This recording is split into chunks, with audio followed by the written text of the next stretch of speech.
ထက်တန်းကျောင်းရဲ့နောက်ဆုံးနှစ်ကျောင်းဖွင့်ရဲ့ပထမဆုံးနေ့မှာပဲရှင်ဆိုတဲ့ကောင်မလေးတယောက်အတန်းရှာရင်းနဲ့ကောင်လေးတယောက်ကိုအမှတ်မထင်ဝင်တိုက်မိပါလေရောအချိန်နဲ့လဲကျသွားတဲ့ရှင်ကိုအဲ့ဒီကောင်လေးကဖမ်းထိန်လိုက်ပေမဲ့သူ့ရဲ့ဖုန်းကတော့မြေပြင်ပေါ်ပြုတ်ကျသွားခဲ့တယ်ရှင်ခများကျေးဇူးတင်စကားပြောဖို့ပြင်လိုက်ပေမဲ့လည်းအဲ့ဒီကောင်လေးကဘာမှမပြောဘဲထွက်သွားခဲ့ပါပြီမကြခင်မှာပဲကျောင်းရဲ့ကြိုဆိုပွဲအခမ်းအနားစတင်ခဲ့ပြီးကျောင်းအကြီးကမြန်ရီအန်ဂျူရထားနဲ့ရရှိတဲ့ထူးချွန်ကျောင်းသားကင်းတဲ့အားလုံးကိုမိတ်ဆက်ပေးခဲ့ပါတယ်ကျောင်းသူတွေအားလုံးကစ်ကိုဝိုင်းပြီးအားကျနေကြပြီးအဲ့ဒီထဲမှာရှင်လဲပါဝင်ပေါ့ဒါပေမဲ့ကစ်ကအမှတ်ကောင်းတဲ့ကျောင်းသားတွေတီးတန့်တက်ရတဲ့အဆောင်မှာနေတာမို့သူ့ကိုခဏခဏမြင်ရဖို့ကတော့မလွယ်ကူပါဘူးတရက်တော့ကင်းနဲ့သူနဲ့တန်းတွေကရှာဟိုဆိုတဲ့ကောင်မလေးတွဲနေကြတယ်ဆိုတဲ့သတင်းတွေတပ်ပုံနဲ့တကွာထွက်လာခဲ့ပါတယ်ဒီသတင်းကြောင့်ရှင်တယောက်ရင်ခွဲမတက်ဝမ်းနေသွားခဲ့ရတယ်အဲ့ဒီအချိန်မှာပဲအတန်းဖော်အားချင်းကရှင်ကိုပန်းစီပေးပြီးချစ်ရေးဆိုလာခဲ့ရင်မဲ့ရှင်ကတော့ကစ်ကိုပဲချစ်တာမို့ညှင်းလွတ်လိုက်ပါတော့တယ်နောက်ပြီးကစ်ကိုကိုယ်တိုင်သွားဝင်ခံဖို့ဆုံးဖြတ်လိုက်ပါတယ်သူငယ်ချင်းတွေရဲ့အကူအညီနဲ့ရှင်တယောက်ကရှိတဲ့အဆောင်ကိုသွားပြီးလက်ဆောင်ပေးကရဲရဲဝံ့ဝံ့ကြီးချစ်ရေးဆိုလိုက်ပါတယ်ဒါပေမဲ့ကစ်ကငါကမအူမလဲနဲ့ဥနောက်မရှိတဲ့မိန်းကလေးတွေကိုမကြိုက်ဘူးဆိုပြီးရှင်ကိုအဆက်ခွဲပြီးညှင်းပစ်ခဲ့ပါတယ်ပိုဆိုးတာကအဲ့ဒီမြင်ကွင်းကို CCTV အစစ်ကနေတဆင့်ကျောင်းသားအလုံးစီဗီဒီယိုပြန့်သွားခဲ့တာပါကျောင်းမှာတင်မကပဲဆိုရှယ်မီဒီယာပေါ်မှာပါလောင်ပြောင်ခံနေရတဲ့ရှင်ခများအိမ်ပြန်ရောက်တဲ့အချိန်မှာပဲမမျှော်လင့်ပဲအင်ကြီးကပြိုကျပျက်စီးသွားခဲ့ပြန်တယ်တကျောင်းလုံးကရှင်ကိုတနာပြီးအလူငွေကောက်ခံပေးကြပေမဲ့မာနာကြီးတဲ့ရှင်ကညှင်းဆန်ခဲ့ပါတယ်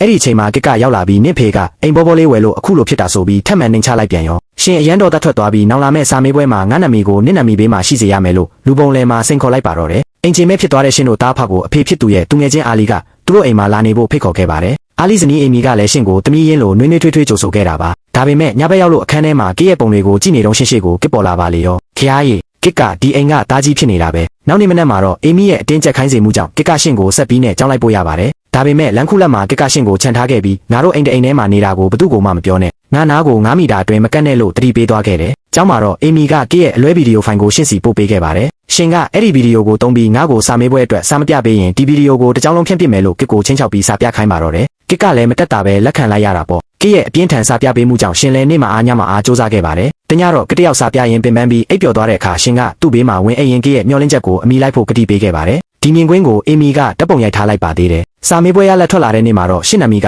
ထိတ်ဆုံးစရင်မှာမပါဝင်ခဲ့ပါဘူးကျောင်းသူတွေကရှင်ကိုဝိုင်းလောင်ကြတာပေါ့ဒါပေမဲ့အဲ့ဒီအချိန်မှာပဲကစ်ရောက်လာပြီးစရင်မှာနမီကျန်နေတာကိုထောက်ပြခဲ့လို့ရှင်နမီဟာထိတ်ဆုံးနှမ်းမှာကစ်ရဲ့နမီဘေးမှာဂုံယူစွာပေါ်လာခဲ့ပါတော့တယ်ကျောင်းရဲ့အားကစားပြိုင်ပွဲနေ့မှာတော့အာဂျင်နဲ့ကစ်တို့အပြေးပြိုင်ပွဲမှာကစ်ကနိုင်သွားခဲ့ပါတယ်အဲ့ဒီအချိန်မှာပဲအေမီကသူတို့နှစ်ယောက်အတူတူအိပ်ပျော်နေတဲ့ပုံကိုကျောင်းသူတွေစီပို့လိုက်လို့သူတို့အတူတူနေကြမှန်းအားလုံးတည်သွားပြီးရိုက်ပွဲပါဖြစ်ပွားခဲ့ပါတော့တယ်ရှင်ကကစ်ကိုစိတ်နာပြီးနင့်ကိုငါမေ့ပစ်တော့မယ်လို့ပြောပေမဲ့ကစ်ကရှင်နာကလာပြီးနင်ငါ့ကိုဘယ်တော့မှမေ့နိုင်မှာမဟုတ်ဘူးလို့ယုံကြည်ချက်ပြည့်နဲ့ပြောသွားခဲ့ပါတယ်ကစ်ဟာမိဘတွေဖြစ်စေခြင်းနဲ့လုပ်ငန်းရှင်မလုပ်ခြင်းပဲကင်ဆာဝေဒနာရှင်ကလေးတွေကိုကုသပေးမဲ့ဆရာဝန်တယောက်ဖြစ်ချင်နေတာပါဒီရှိုးဝက်ချက်ကိုသူကရှင်ကိုပထမဆုံးအကြိမ်ဖွင့်ပြောခဲ့ပါတယ်မိုးရွာတဲ့ညတညမှာဟိုတယ်တစ်ခုမှာတဲခိုရင်ရှင်ကကစ်ကိုနင့်ကိုလက်ထပ်ရမဲ့မိန်းကလေးဟာတိတ်ကန်ကောင်းမှာပဲလို့ပြောတဲ့အခါကစ်ကစိတ်ထဲကနေမင်းထက်ငါ့ကိုချစ်မဲ့သူရှိလာမှာမဟုတ်တော့ဘူးလို့ရေရွတ်လိုက်ပါတယ်မကြခင်မှာပဲကစ်ရဲ့အဖေနှလုံးရောဂါဖောက်ပြီးဆေးရုံတင်လိုက်ရတယ်လို့ကုမ္ပဏီကလည်းဒေဝါလီခံရမဲ့အခြေအနေနဲ့ကြုံလာရပါတယ်ကစ်ကကုမ္ပဏီကိုကယ်တင်ဖို့အတွက်ရှာဟိုနဲ့လက်ထပ်ဖို့ဆုံးဖြတ်လိုက်တယ်လို့ရှင်ကိုပြောလိုက်တဲ့အခါရှင်နှလုံးသားတစ်ခုလုံးကြေမိုးသွားခဲ့ရပါတယ်ရှင်လည်းအိမ်ကနေထွက်ခွာသွားပြီးဆေးရုံတစ်ခုမှာတူနာပြုတ်ဖြစ်အလုပ်ဝင်ခဲ့ပါတော့တယ်ရန်နေငယ်ကြပြီးနောက်ကစ်ကသူတို့ရဲ့ကျောင်းဟောင်းမှာဟောပြောပွဲလုပ်မယ်ဆိုတာတီးရလို့ရှင်တယောက်လူအုပ်ကြားတဲ့ခိုးပြီးတွားနာထောင်ခဲ့ပါတယ်ကစ်ကမင်းငါကိုချစ်သေးလားဆိုတာတီးကျင်လို့ရှာဟိုနဲ့လက်ထပ်မယ်ဆိုတဲ့ကောလာဟလကိုလွှင့်ခဲ့တာပါငါမင်းကိုတိတ်လွှမ်းတယ်လို